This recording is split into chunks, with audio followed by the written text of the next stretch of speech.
Well, hey everyone, I'm Herrick Kimball and welcome to my crick. This beautiful example of God's creation is in my backyard here in upstate New York, the Finger Lakes region, and it is a quiet, contemplative place to be, but I'm not here today to be contemplative. I'm here on a mission. I'm here to find a flat rock, and not just any flat rock, because there's a lot of flat rocks in this creek. I'm looking for just the right flat rock for a project I have. And I'm going to show you the project in my next video. But in this video, I'm going to show you how I am going to mount the rock that I find on top of a T-post. Securely mount it on top of a T-post. And if you're familiar with T-posts, you may be thinking to yourself, how can you mount a flat rock on top of a T-post? T-posts are not made for mounting things on top of them. And as far as I know, and I could be wrong about this, as far as I know, there's no product on the market that allows you to do what I'm going to show you how to do. If there is a product, I'm sure someone will leave it in the comments and that would be good. But if there is a product, you don't need to buy it. You can make what I'm going to show you how to make. And this idea is one I came up with years ago. I have not showed it on YouTube yet, but you're going to see it today right here. And it's an idea that's in my Planet Whizbang idea book for gardeners. The specifics for making this are in the book, but as you'll see, it's not that complicated of an idea. You can probably figure it out for yourself, and it will allow you to do the seemingly impossible: mount a rock on top of a narrow T-post. So I'm going to find my perfect rock, or the best rock that I can possibly find for my project. Well, I didn't really have to go very far to find just the right rock. I actually have two right here that are good candidates. Here's one. It's flat, top and bottom, and it's the right size. I need 12 inches by 12 inches for my project. And if you watch my video about hand measuring, you know that a tape measure is not always necessary if you know your hand measurements. And I know that the span from my thumb to my pinky, when spread out like that, is 9 inches. So I got 9, and I certainly have 3. I got 12 here. And this is a nice rock, but I got another candidate here that I think I'm liking better. About the same thickness, but it's a little more rounded. And I certainly have the 12-inch by 12-inch minimum size that I need. This rock is heavier. For some reason, it feels considerably heavier, but that's not a problem, because the idea I'm going to show you will take a heavy rock, and it would take a bigger rock than this too, if I wanted a bigger rock. Let's take this up above. I got to carry this and my camera, and I'll meet you up there. All right, well, here we are in the backyard. We've got the rock right here. I weighed it, it's 28 pounds. And I've got Brother Workmate here helping hold this T-post for demonstration purposes. And I want to tell you the story. It's in this book, the Planet Whizbang Idea Book for Gardeners. And I tell how to make Whizbang T-post platforms. That's what I'm going to show you here in this video. But I also tell the story, briefly, about this right here, this idea, and I called it the T-post topper. And this is an idea I had before I wrote the book, obviously, because it's in the book. And my idea was that I would sell these things. They would fit right over a T-post. They had a little screw right here that you could tighten up. This idea did not get very far, and I explain why in the book.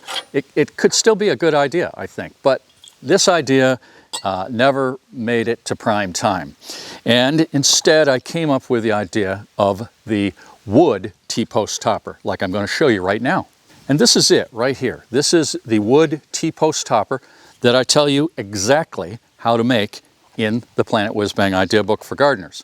And the concept here, I'll just give you a brief overview, is that there's a 6-inch diameter wood circle on the top. It could be bigger, but this is 6 inch. It's 3/4 inch plywood. And on the bottom are 2 dowels. These are 1 1/4 inch dowels. And I tried smaller dowels, and I tried, well, I didn't try bigger ones. I tried smaller ones. This 1 1/4 inch is the size you need.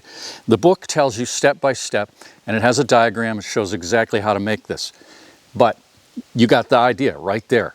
Just 3/4 inch plywood, a couple dowels. There's screws through the top 2 screws into each dowel. Okay, so it's very secure and it fits right on the T-post like that. It cradles right the T-post part of the T right here. Okay, that's it.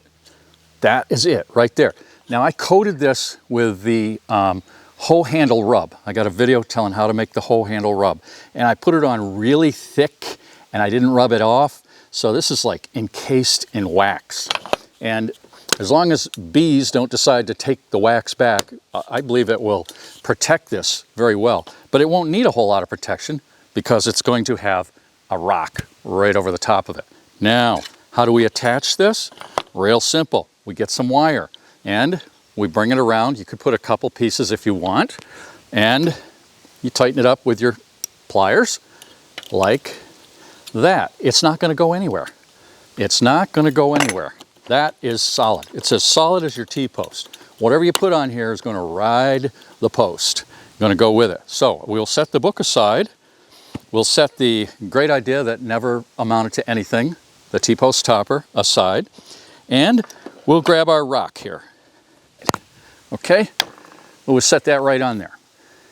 Okay, now you will see behind me over here that there is a rock on top of a T-post. And I put that there a few years before I published the plan book, the idea book. And this rock back there sets on this T-post topper. Very small diameter. It's like 3 inches or 3.5 inches. That's been there for 13 years so far. And I attached that with a hammer drill. I drilled 3 holes up through the flange here, and I used Tapcons. Now for my rock on this T-post topper, the wooden one, I have thought that maybe I won't use the Tapcons. I'm going to try just putting a layer of silicone on here. On second thought, I don't think it's a good idea to put a 28-pound rock up on a T-post without really securing it. And when I was thinking that I would just use that silicone, I was taking the easy route. I was being a slacker, and I don't like slackers. And so I changed my mind. And I'm going to use the Tapcons to attach this to the rock. And what I did while the rock was in position, I took a Sharpie and I circled it, okay?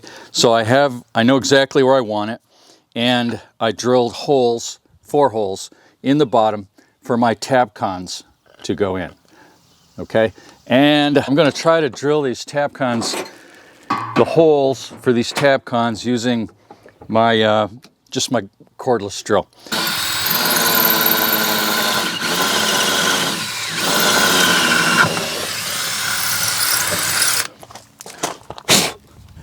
These Tapcons are wonderful inventions.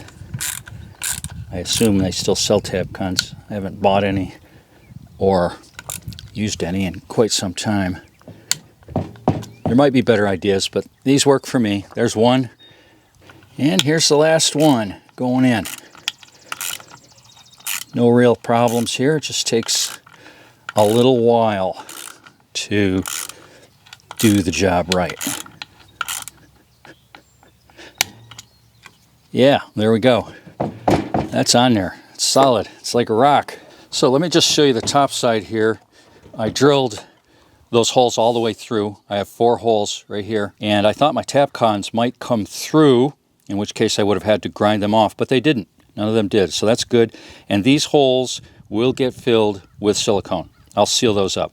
Obviously, if you're mounting something other than a rock to your Whizbang T-post platform thing, it's going to be a whole lot easier than a rock.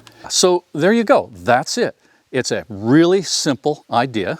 Best ideas are simple ideas, but it's a Whizbang idea. In my next video, I'm going to show you what this is for. It's something I've wanted to do for years, and I'm finally going to do it. Thank you for watching, everybody. I'll see you in the next video.